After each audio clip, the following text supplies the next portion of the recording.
movie. This is Kingdom of Heaven.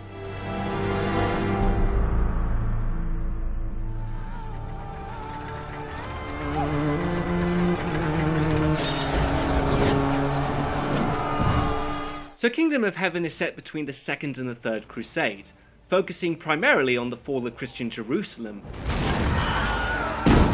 But in order to truly understand the Crusades, it's important to go back to the roots of the first. For 400 years, the Byzantine Empire had been fighting a losing battle against the rising tide of Islam.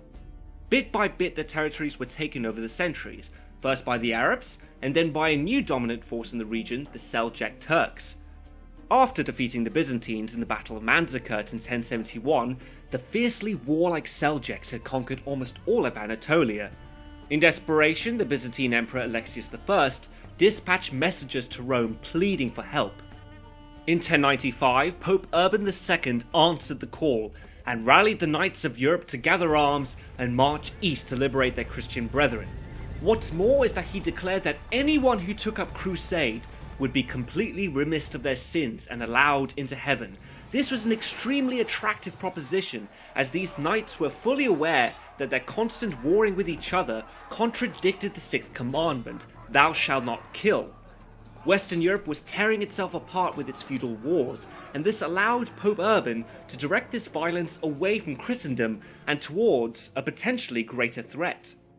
Just a year later, 60,000 men took the cross, and they couldn't have picked a better moment to strike. By this point, the Muslims had fragmented into smaller kingdoms with no central leadership. The First Crusade carved a bloody path through the Holy Land, pillaging and slaughtering Muslims in droves, taking city after city before finally retaking Jerusalem in 1099. So when Kingdom of Heaven begins in 1184, it has nearly been 100 years since the Christians took the city of Jerusalem and formed the Crusader states. Things have changed from then, however, as the Muslims have united under a new leader called Saladin, whose armies now surround the Crusaders. For the moment, there is a tense peace between them, but it is one that will not last.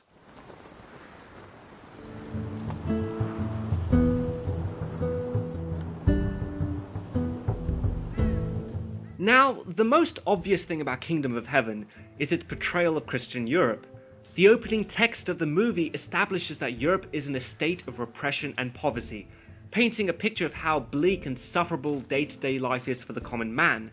This is especially true with the colour grading chosen for the opening scenes, or more appropriately, the absence of colour we see. Instead, we get dull greys and cold blues, and this is all done to give the impression that Christian Europe is a dark, backward place, whilst the Muslim world is awash with bright and vibrant colours, and the markets are jostling with trade and commerce, obviously highlighting that the Muslim world is progressive and culturally advanced. This may have been an accurate representation of Europe prior to the First Crusade, but in 1184, which is the film's time period, this is completely ridiculous. Kingdom of Heaven completely ignores that Europe is going through the 12th century Renaissance. Things were actually on the up and up, and the standards of living, both culturally and economically, were at the very least equal to the Muslim world. Europeans in their homeland were no more repressed or poverty-stricken than Muslims were in theirs. There was a revival in classical literature and academic studying of philosophy, science, mathematics, and medicine. And a big reason for all of this was due to the Crusades. For the first time since the fall of the Roman Empire, Western Europe was connected once again to the Orient, where it was also flourishing under the Golden Age of Islam. The Muslims had rediscovered the ancient knowledge that the Greeks had left behind, and through great ingenuity made huge cultural and scientific advances of their own in Baghdad's House of Wisdom, Islam's answer to the Alexandria Library. So the Europeans who went on their pilgrimages to the Holy Land also took this knowledge back home, and the increased trade and commerce between the Muslims and the Byzantine Empire encouraged this cultural exchange of information in Western Europe and made it readily available to everyone. So it's clear that Kingdom of Heaven has some sort of agenda, but what is it?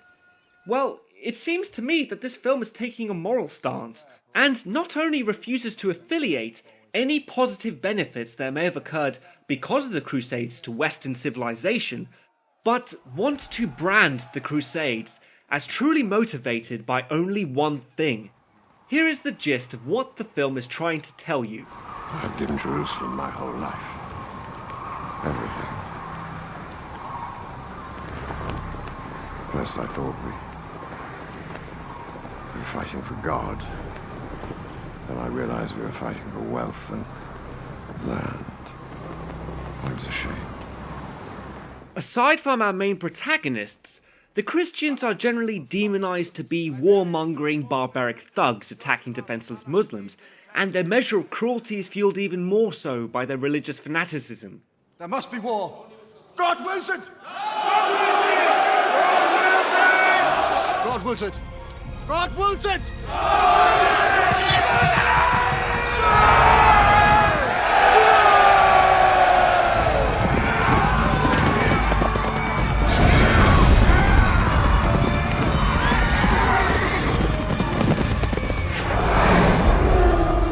In contrast, the Muslims seem to be really reasonable, especially in this scene after Saladin's sister was just murdered by the Christians.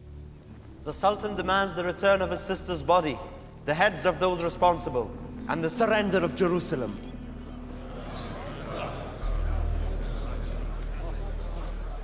Does he?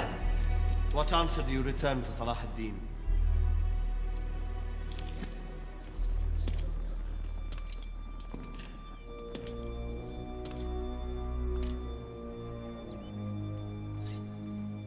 This?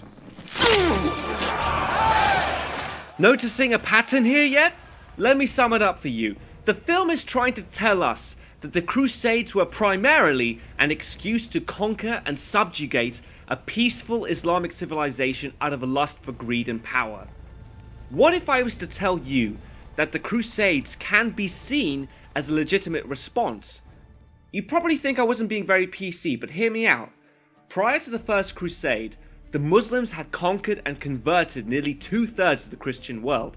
Syria, Palestine, Mesopotamia, Egypt, North Africa, Sicily, and a big chunk of Spain and Portugal were all originally Christian lands.